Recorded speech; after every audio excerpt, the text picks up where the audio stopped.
festiva. Pastor Valteni, pastor Elizabeth, que alegria. Muito obrigado pela confiança, né?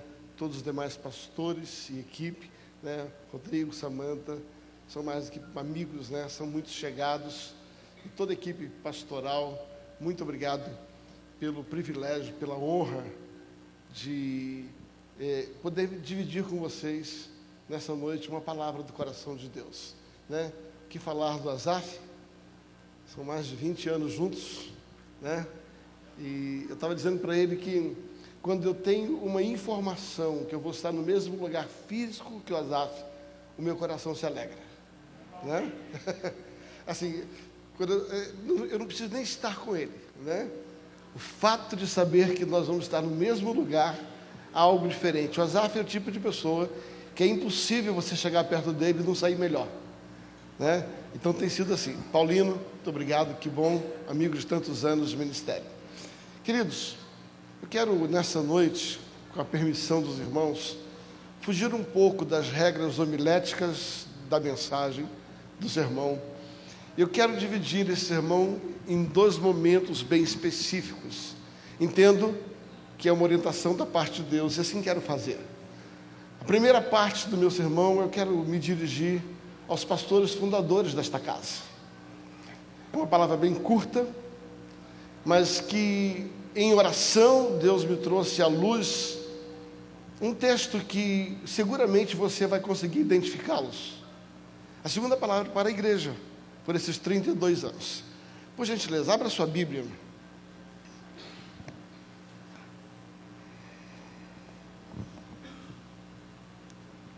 No Evangelho de João, capítulo de número 4.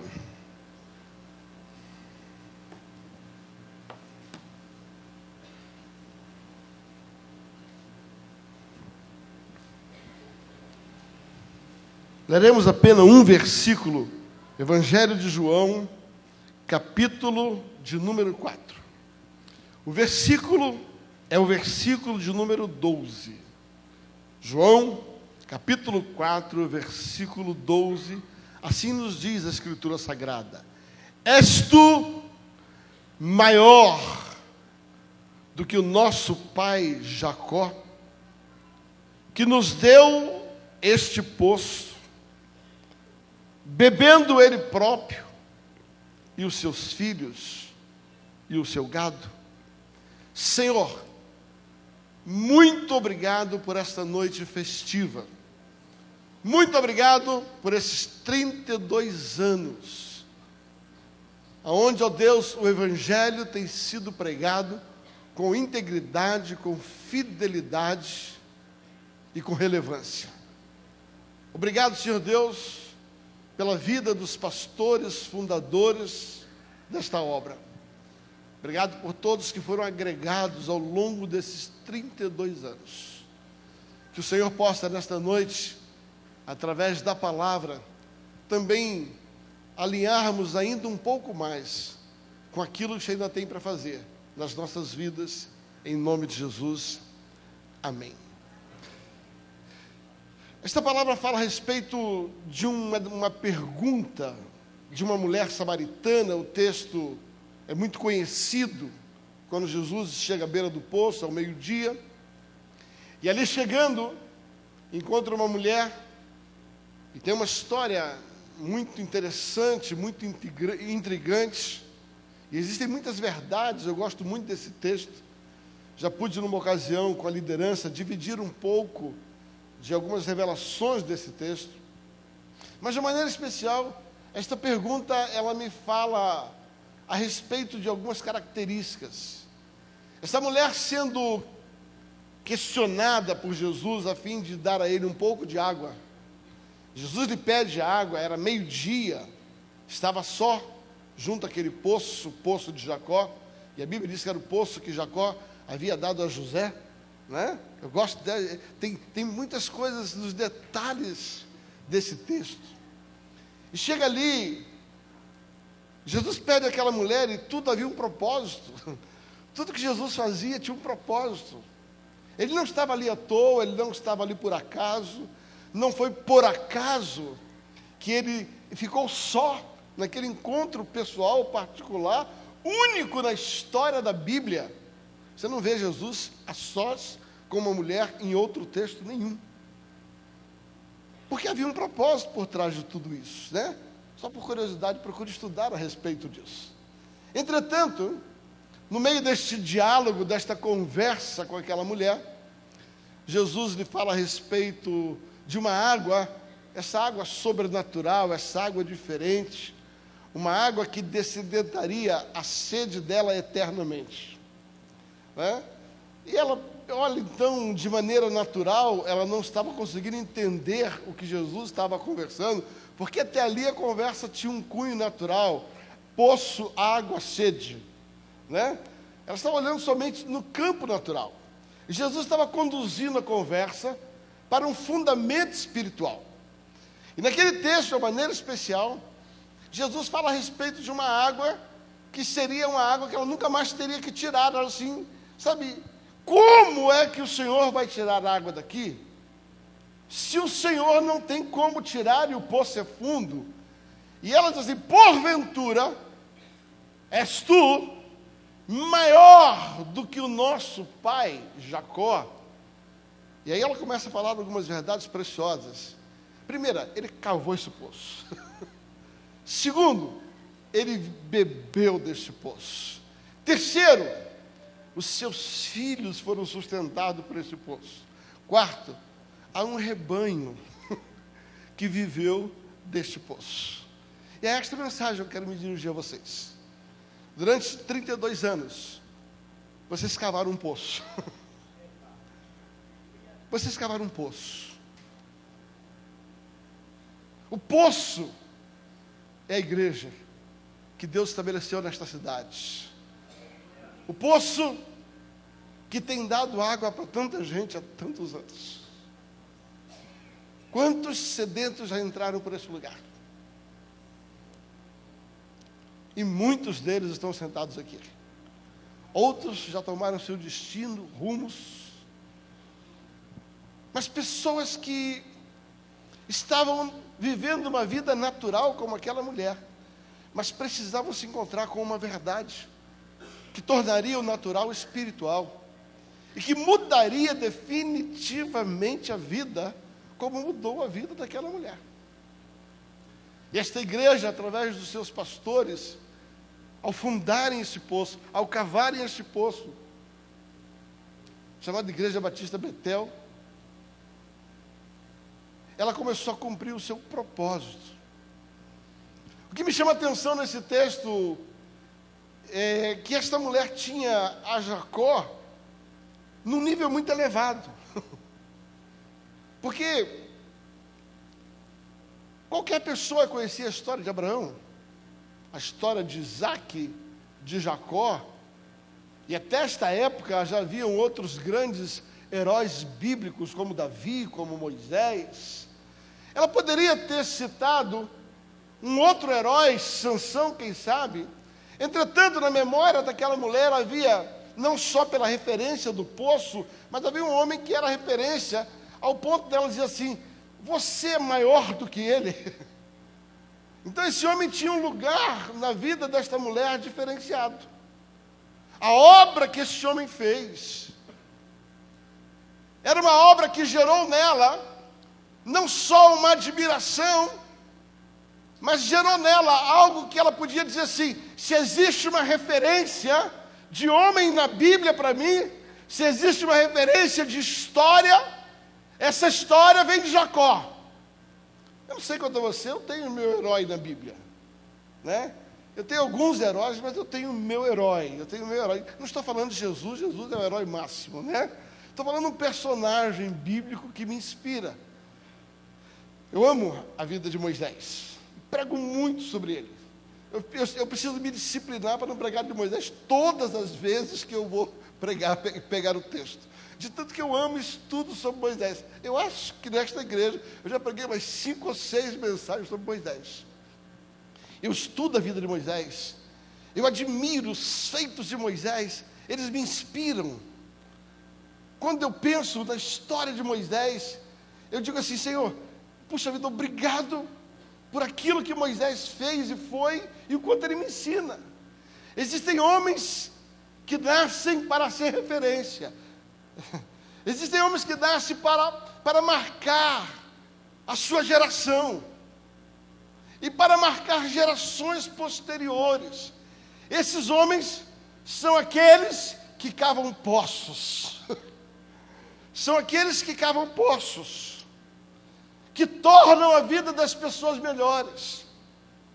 São homens e mulheres que fazem uma obra que muda a história de uma geração, que muda a história do pecado natural da humanidade para uma experiência sobrenatural. E por gentileza, sem nenhum medo de errar, e guardando as longas e devidas proporções, eu louvo a Deus, porque este lugar é um poço e este casal cavou este poço. E tem sido uma inspiração para muitos. Mas sabe o que me chama a atenção? Não é só o fato de cavar um poço, Azaf. Não é só o fato de fazer uma obra, mas os detalhes do texto, ele diz assim, que ele não só cavou um poço, mas ele bebeu do poço que ele cavou. Meu Deus do céu. Queridos, há uma verdade por trás disso. O crédito da obra está no fato de que você vive daquela obra. E eu não estou falando sobre dinheiro. Eu não estou falando sobre benefícios. Eu estou falando que aquele que faz uma obra que abençoa pessoas, aquele que anuncia um evangelho que abençoa pessoas, ele precisa ser abençoado pelo próprio evangelho que ele prega. Para mim esse texto está dizendo assim, Jacó, ele não só, ele ensinava, a sua obra não era só uma obra que abençoava pessoas, mas a obra que ele fez, primeiro abençoou ele. Eu acredito, ao longo de 30 anos de ministério, que o maior beneficiado de cavar um poço é quem cava. E não estou falando de dinheiro, queridos. E não estou falando de fama. Estou falando da quantidade de vezes que esta palavra que vocês estudaram para pregar mudaram o comportamento de vocês. Eu estou falando de uma obra onde a verdade primeiro é verdade para você, para depois se tornar verdade para os outros. Perdoe a minha indignação. Eu fico pasmo e quiçá zangado quando eu percebo pastores que pregam, mas não vivem. Pessoas eloquentes com um belo discurso da palavra, mas não bebem da água que querem dar. Falam sobre santidade, mas são corrompidos.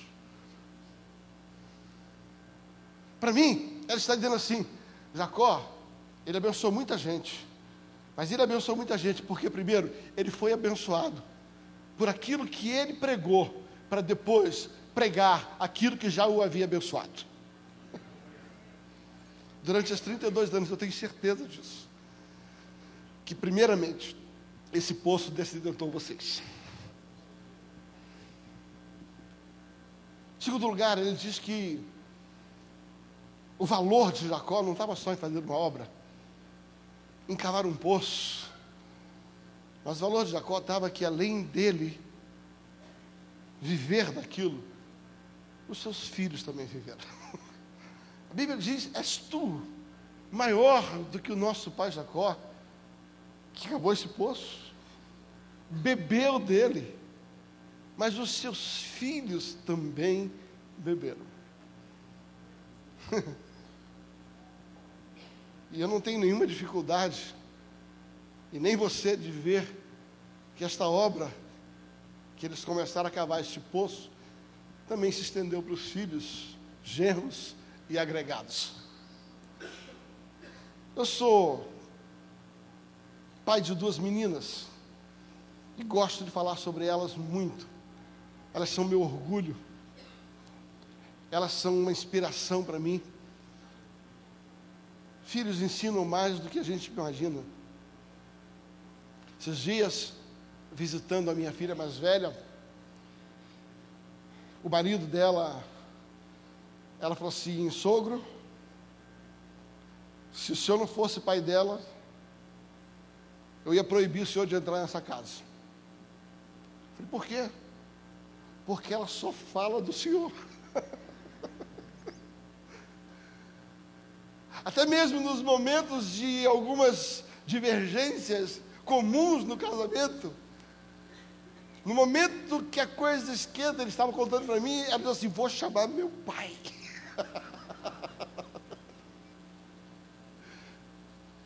E ela tem estado conosco na igreja, ministrando. O Rodrigo conhece. Seu marido trabalha conosco. Eu tenho uma filha caçula, hoje estudando no Kansas, nos Estados Unidos. E é tão difícil ficar longe de filho, né?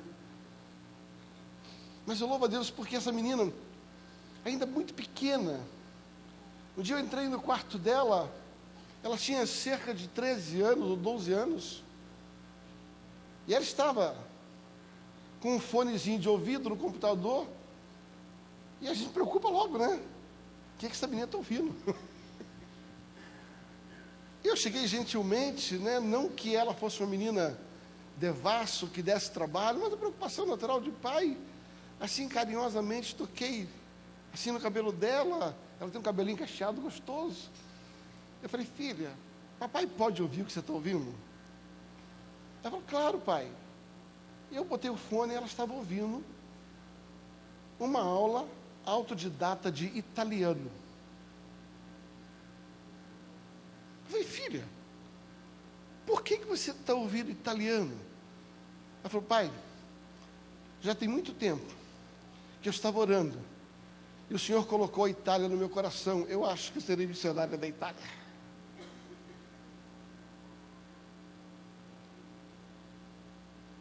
E ela perseguiu esse sonho, hoje está nos Estados Unidos se preparando, juntamente com seu marido, para ir para a obra missionária. E esses dias, visitando ela me apresentou um dos seus professores, e ele estava dizendo assim: aqui está,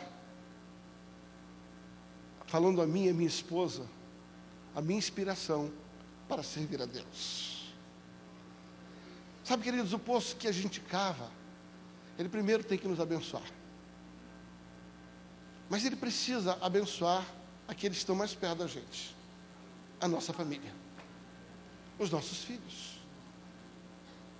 Para mim, a boa obra, o bom poço, é aquele que me transformou de uma tal maneira que os meus filhos querem beber da mesma fonte que eu bebi. Querem seguir os caminhos que eu segui.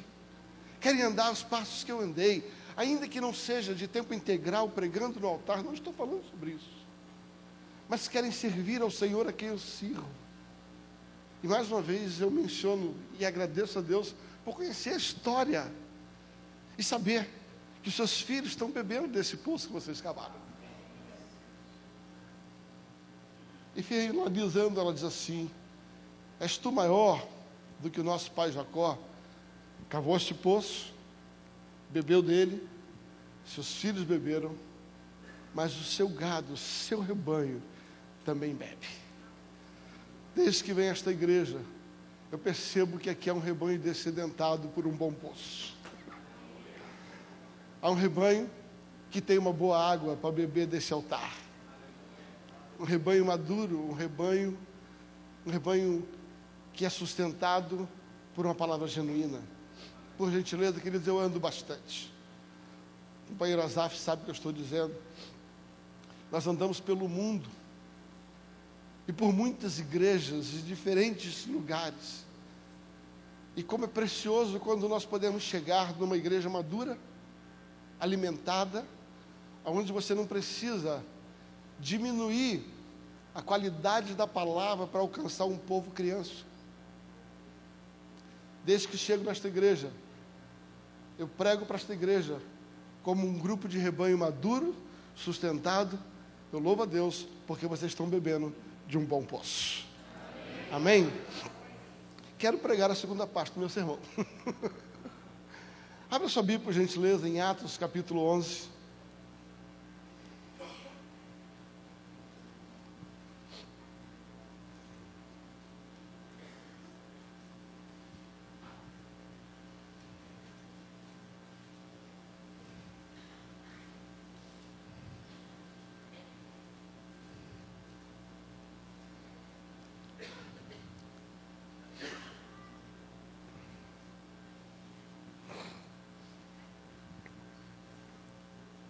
Versículo de número, Atos capítulo 11, a partir do versículo de número 19.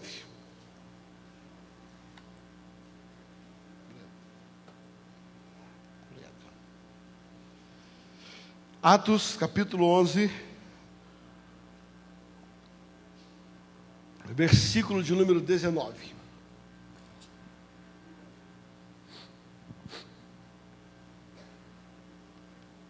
Assim nos diz a Escritura Sagrada.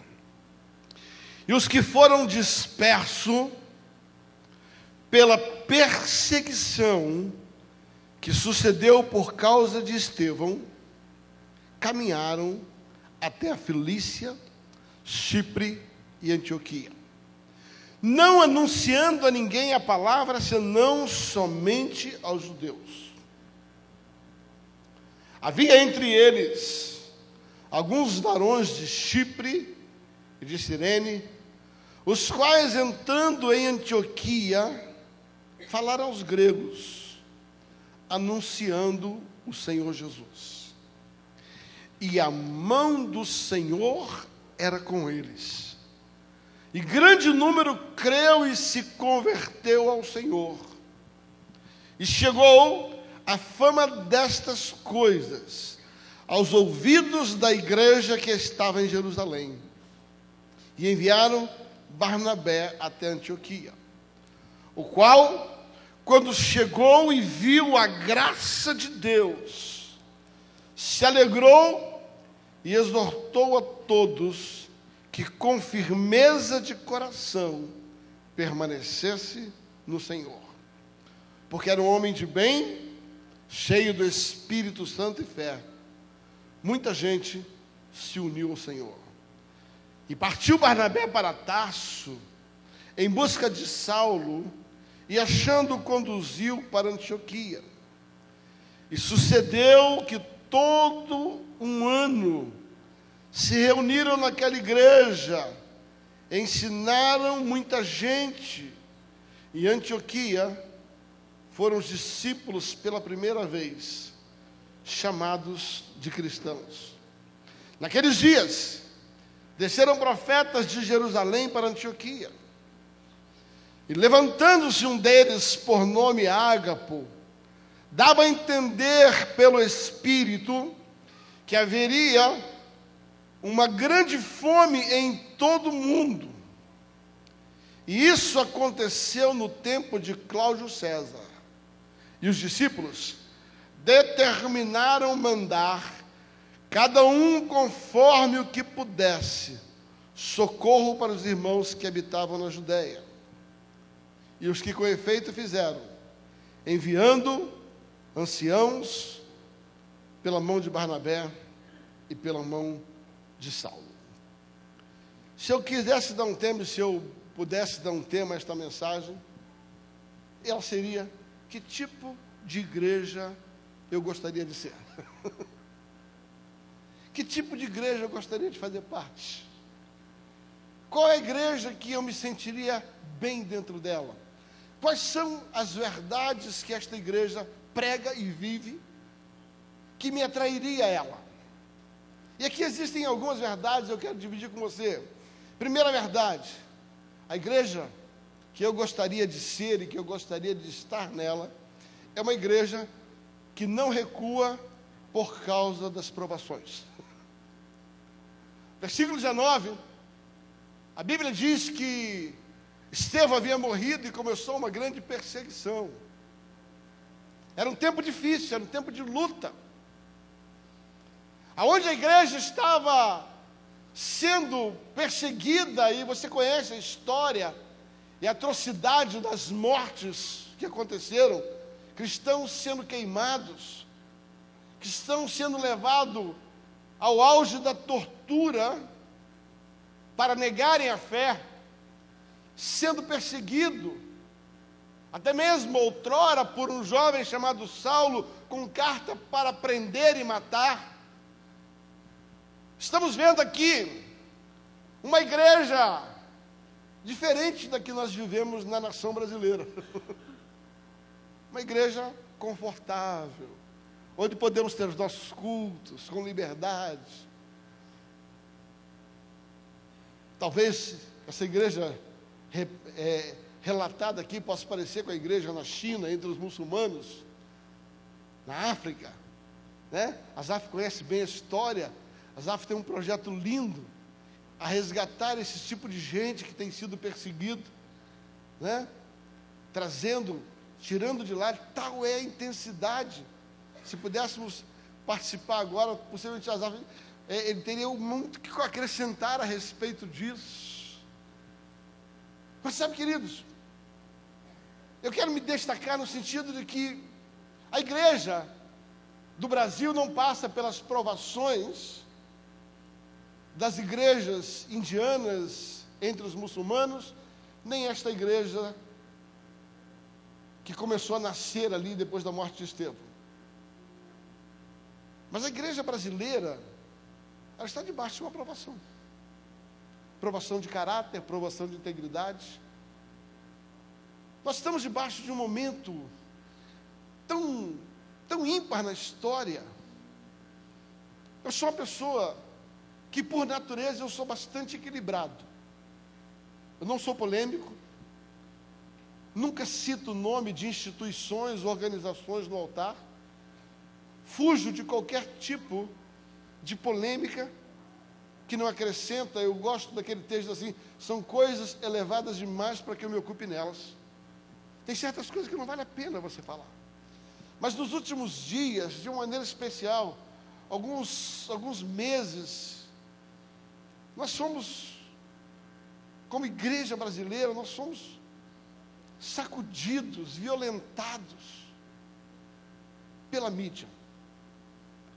Não somente por uma emissora específica que decidiu minorizar e desprezar os evangélicos, e não quero comentar a respeito disso, mas principalmente a promoção de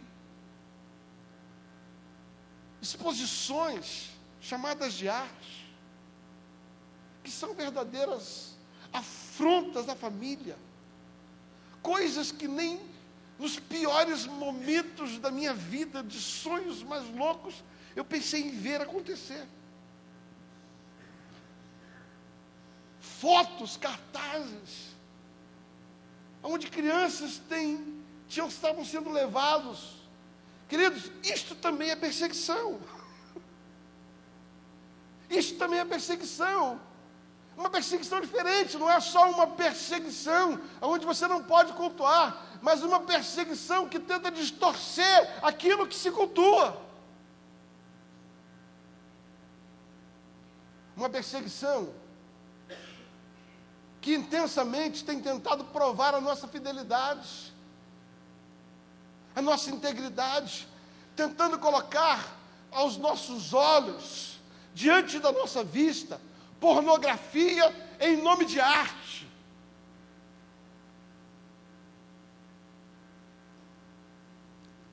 E sabe, esse veneno é uma forma de perseguir o evangelho genuíno.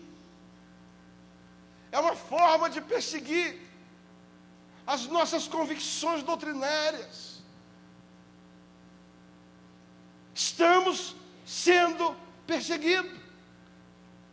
Mas a igreja que eu quero fazer parte é aquela igreja que, mediante a perseguição, seja ela física, seja ela cultural, seja ela pela mídia, ela não recua. A Bíblia diz que eles foram perseguidos porque mataram Estevão, e você vai ver mais na frente Logo no capítulo 2, eles matam Tiago, tentam matar Pedro, mas a igreja não recuava, a igreja estava firme, a igreja não voltou atrás, a igreja falou assim: estamos com Cristo. Como me lembro de uma ilustração genuína, quando Cuba entrou para o comunismo, e esta é uma ilustração genuína, verdadeira, em que tinha um pastor, e esse pastor queriam que ele negasse a sua fé de tudo que era jeito. Não sei o seu nome, então não quero equivocadamente citar, mas conheço a história e sei que é verdadeira. E como ele se manteve firme em não negar a fé,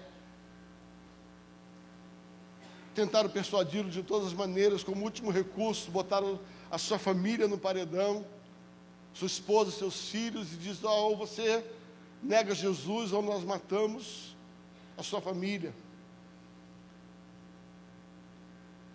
E ele disse, ele fez uma canção, ele compôs uma canção que é até cantada muito pelo missionário Rei Soares: estou seguindo a Jesus Cristo, deste caminho eu não desisto. Estou seguindo a Jesus Cristo, atrás não volto, não volto mais. Mataram sua esposa, e a história conta que foram matando de um a um filho, até que finalmente o mataram. E cada morte ele fazia a mesma declaração: estou seguindo a Jesus Cristo, deste caminho eu não desisto. Estou seguindo a Jesus Cristo, atrás não volto, não volto mais. Sabe, queridos, esta perseguição, ela tende a se intensificar à medida que a volta de Jesus se aproxima. E a igreja que eu quero fazer parte é a igreja que não volta mais para trás. É a igreja que tem uma convicção: não importa se Estevão morrer, não importa se matarem Tiago ao fim da espada, não importa, eu estou seguindo a Jesus Cristo. Esta é uma igreja que eu quero fazer parte. Igreja não são paredes, igreja é um conjunto de pessoas convictas, irmãos, como me faz lembrar do cântico do Idário Cristão, da experiência onde puseram fogo no dia da inauguração da primeira igreja batista de Niterói. E o seu pastor, vendo a igreja em chamas, compôs um hino de vitória e não um hino de derrota. Sabe, queridos, a igreja que eu quero fazer parte, que eu quero ser parte dela, essa igreja que não recua mediante as provações. Eu declaro que esta igreja também é você, é esta casa, é este lugar. Segunda coisa que eu vejo nesse texto, que a igreja que eu quero ser, é uma igreja que tem uma boa notícia. O capítulo do versículo de número 19 e 20, ele vai dizer o seguinte: versículo número 19, ele vai dizer assim: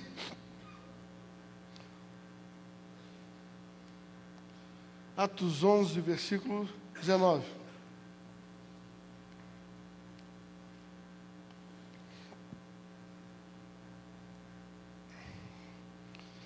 E ouvindo estas coisas, e os que foram dispersos pela perseguição que sucedeu por causa de Estevão, caminharam até a Felícia, não anunciando a ninguém a palavra do Senhor, senão aos judeus.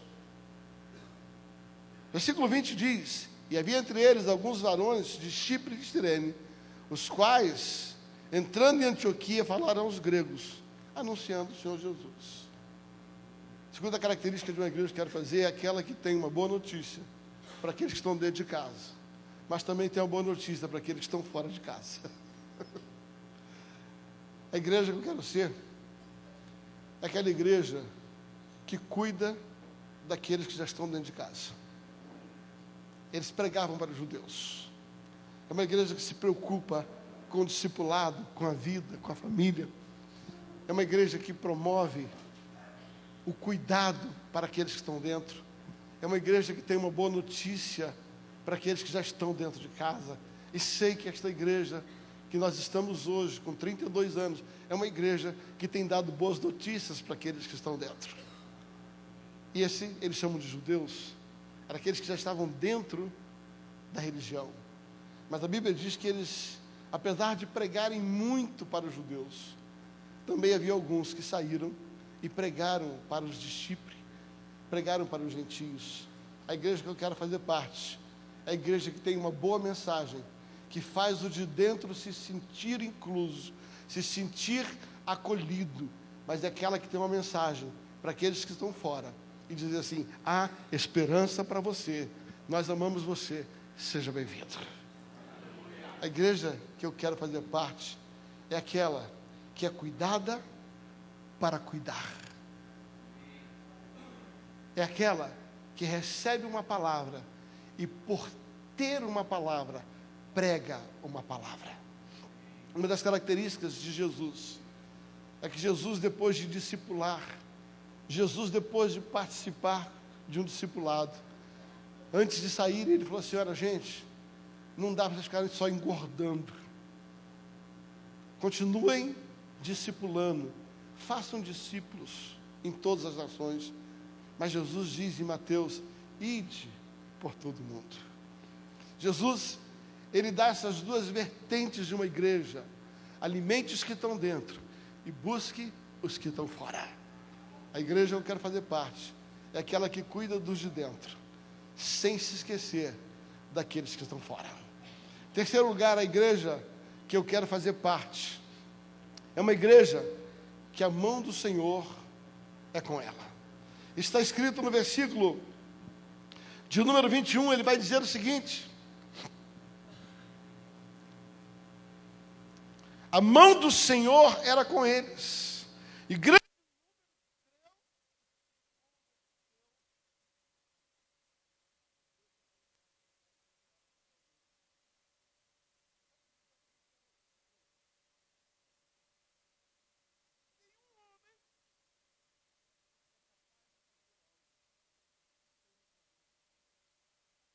ainda mais para Deus. É impossível servir a Deus, é impossível ser relevante se o favor de Deus não estiver sobre aquele lugar. Quando penso no favor de Deus, me lembro de uma das personagens mais favorecidas por Deus, a nossa rainha Esther.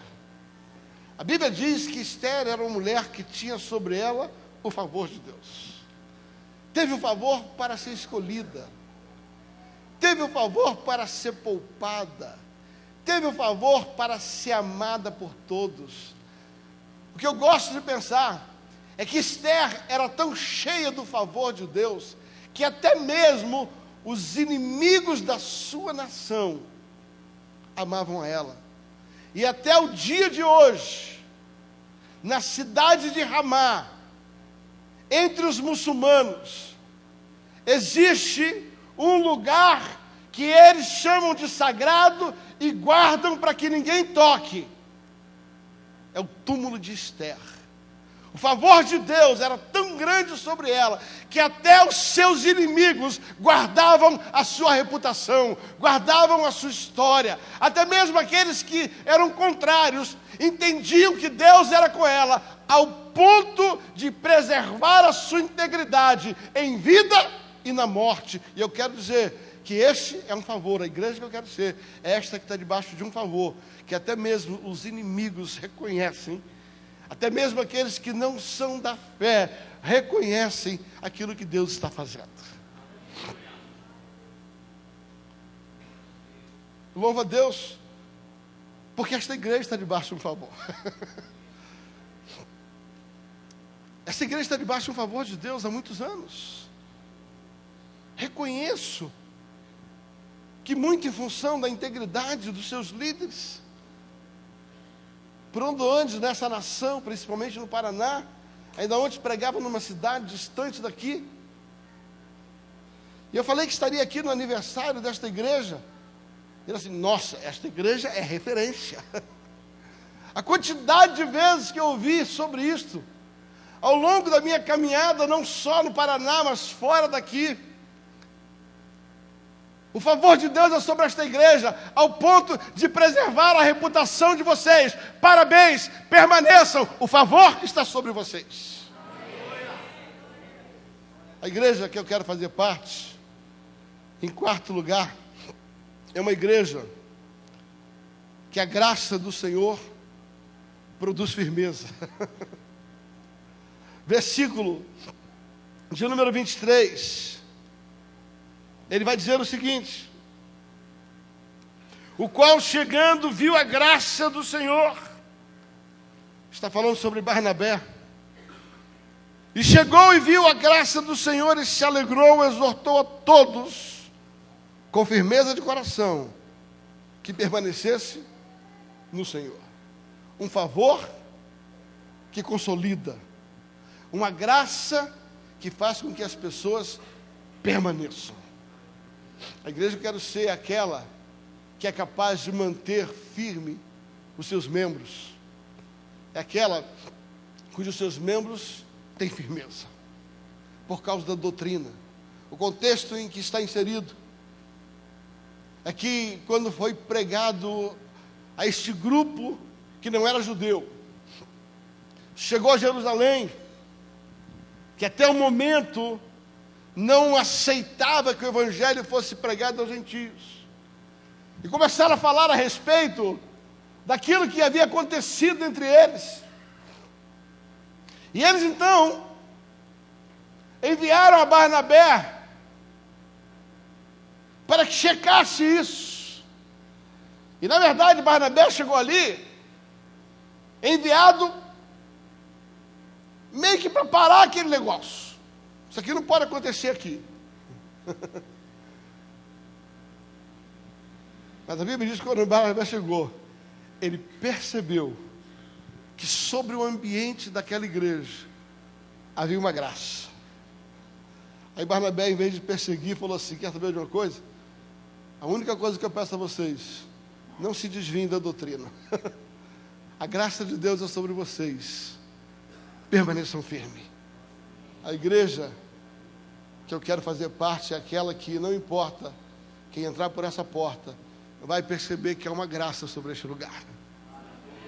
Vai perceber que a mão do Senhor é sobre este lugar.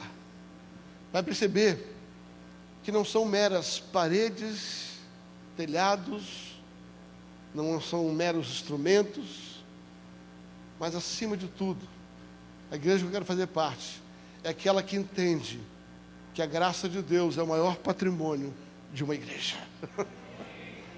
Não são os méritos, sabe, culturais, teológicos dos seus pastores, embora isso seja muito importante, mas é a graça que nos empurra, que nos credibiliza e que faz a diferença. A igreja que eu quero ser, em sétimo lugar, é uma igreja cheia do Espírito Santo. Versículo de número 24 vai falar a respeito de Barnabé, e ela vai dizer o seguinte: porque era um homem de bem, cheio do Espírito Santo e da fé, e por causa disso, muita gente se uniu ao Senhor. A igreja que eu quero ser é a igreja que diz: Espírito Santo, você não precisa ser bem-vindo, porque você é patrimônio desta casa. Nós nos chamamos o Espírito porque Ele já está aqui. Nós declaramos que nós queremos que Ele venha sobre nós, mas Ele já está sobre o ambiente. Nós queremos que Ele nos toque com poder. A igreja que eu quero ser é aquela igreja que é aberta para as manifestações do Espírito. É aquela igreja que deseja ser tocada pela obra maravilhosa do Espírito Santo. Já contei para vocês, em certa ocasião, quanto eu lutei a respeito de ter uma experiência com as manifestações do Espírito, em função da rígida formação teológica que tive. E o Senhor sabe que na integridade do meu coração eu o fazia. Mas se existe algo pelo qual eu louvo a Deus, foi porque um dia, apesar da minha resistência intelectual, teológica, Ele me visitou, Ele está em mim. E Ele tem sido o propulsor de tudo que eu faço na minha vida. Uma igreja cheia do Espírito Santo é uma igreja que vai avançar. É uma igreja que vai fazer com que os dons fluam naturalmente. Parabéns, igreja, porque muitas obras do Espírito têm sido vistas e feitas nesse lugar. Estou concluindo, tenho mais 2 pontos. A igreja que eu gostaria de ser, e a igreja que eu quero ser, é uma igreja que busca aquele que está afastado, que busca o que está desviado. Versículo de número 25. E partiu Barnabé para Tarso, em busca de Saulo.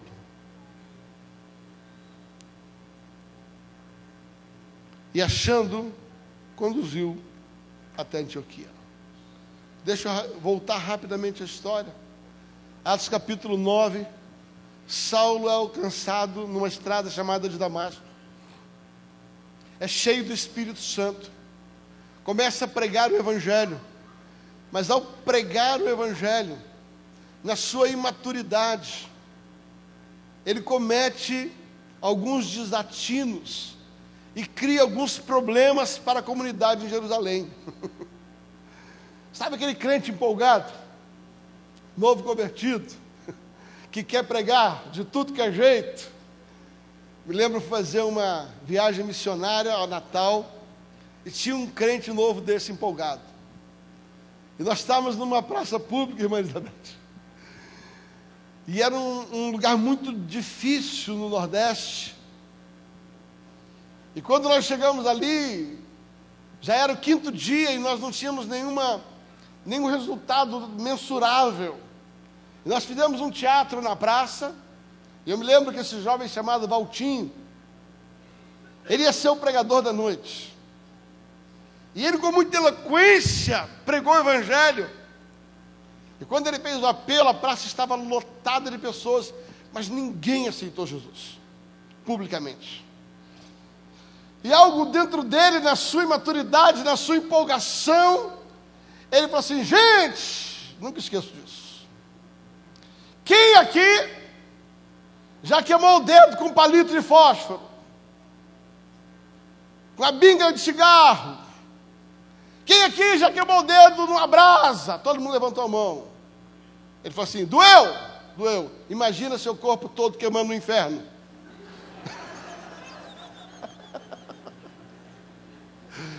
Querido, nós tivemos que proteger o Valtinho para ele não morrer naquela praça. Crentes empolgados. Saulo era assim. Saulo queria botar Jesus goela abaixo. E a Bíblia diz que ele arrumou um problema para os gregos, que queriam matar ele. E por causa disso, a Bíblia diz em Atos capítulo 9, que eles pegaram Saulo com todo carinho, e disseram assim: some daqui, rapaz. Você é problemático. E pegou ele, e a Bíblia diz que levaram ele para o porto e mandaram ele de volta para Tarso, mandaram para a casa da mãe dele. Está lá em Atos, você vai ver isso. E por mais de 12 anos, segundo alguns historiadores bíblicos, a Bíblia não nos diz esse prazo, então eu não posso afirmar, Saulo, que havia tido uma experiência genuína com Jesus, Saulo, que estava pregando o Evangelho de uma maneira impressionante, Saulo se desviou, Saulo se afastou. E a Bíblia diz que quando Barnabé percebe que havia uma igreja relevante, para uma igreja relevante, não pode esquecer os seus soldados feridos. Uma igreja eficiente, ela não pode esquecer aqueles que já passaram por elas, talvez por imaturidade ou por pecado, seja por que for. se desviaram e voltaram para trás. Uma igreja que eu quero fazer parte é a igreja que vai buscar os Saulos, porque entende que eles serão Paulos. Barnabé vai buscar Saulo lá em Tarso, traz ele para Antioquia, e a Bíblia diz que ali começou o verdadeiro ministério maduro do apóstolo Paulo. A igreja que eu quero fazer parte é aquela que não está dando de ombro para aqueles que estão afastados, mas é aquela cujo coração é um coração desejoso de trazer de volta aqueles que por algum motivo, não importa qual, se desviaram, porque é a nossa missão. A Bíblia diz que nós somos chamados para o ministério da reconciliação. A igreja que eu quero fazer parte, eu quero desafiar você a não terminar esse ano sem ir atrás de alguém que está desviado. Porque essa é uma igreja que eu quero fazer parte. Eu quero encerrar esta palavra dizendo que a igreja que eu quero ser e que eu gostaria de fazer parte é uma igreja que socorre o necessitado. Está lá no versículo de número 28 em diante. Vai dizer o seguinte: levantando-se um deles, por nome Ágapo, preste atenção, dava a entender, não significava que estava acontecendo, dava a entender, pelo Espírito, que haveria,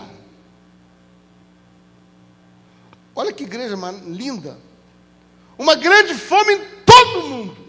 Isso aconteceu no tempo de Cláudio. Mas antes de acontecer, versículo 29, os discípulos determinaram mandar cada um conforme o que pudesse socorro aos irmãos que habitavam na Judéia. O que eles estavam preocupados? Se vier fome, eles têm que ter suprimento. O que fizeram? Enviando anciãos, pelos anciões, os suprimentos, através da mão de Barnabé. Sabe, queridos, a igreja que eu quero fazer parte é aquela que aprendeu a dividir o muito que tem com aqueles que têm menos que ela. É aquela que socorre necessitados. É aquela igreja que não está sentada no trono da graça do Senhor e do favor do Senhor, ignorando que outros ainda não estão vivendo o mesmo favor. Eu encerro essa mensagem com uma palavra de gratidão a esta igreja. Profundamente de gratidão. Há 25 anos, Deus me deu a oportunidade de trazer ao ministério um jovem, solteiro. Deus me permitiu casar ele. E diante de um chamado, Deus o trouxe para estudar na Betânia, aonde começou o seu trabalho. Há 25 anos, Deus tem me permitido acompanhar a vida do pastor Marcos e da pastora Marcela. São filhos, como minhas filhas naturais. Heróis. Heróis. Não tem outra palavra. Ainda ontem Rodrigo falava sobre isso. Heróis, heróis. Fazem um trabalho impressionante ali na cidade de Autônia.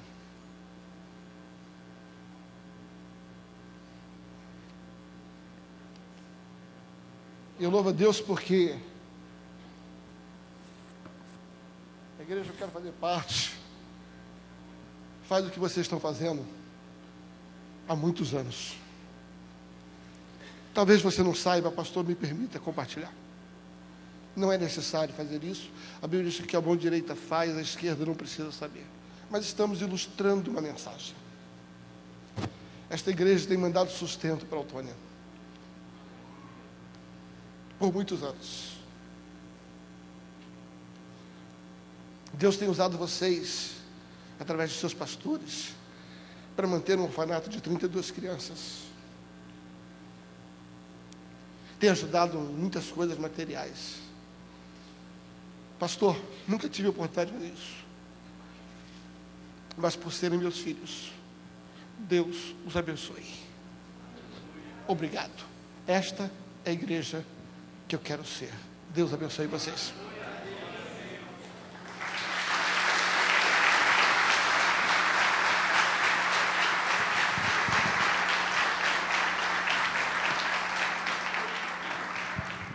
Amém. Glória a Deus. Você foi abençoado? Eu avisei, né? Eu avisei, pastor Djalma é uma inspiração para todos nós. E eu dou graças a Deus pela vida dele. E queria também agradecer, irmãos. Você está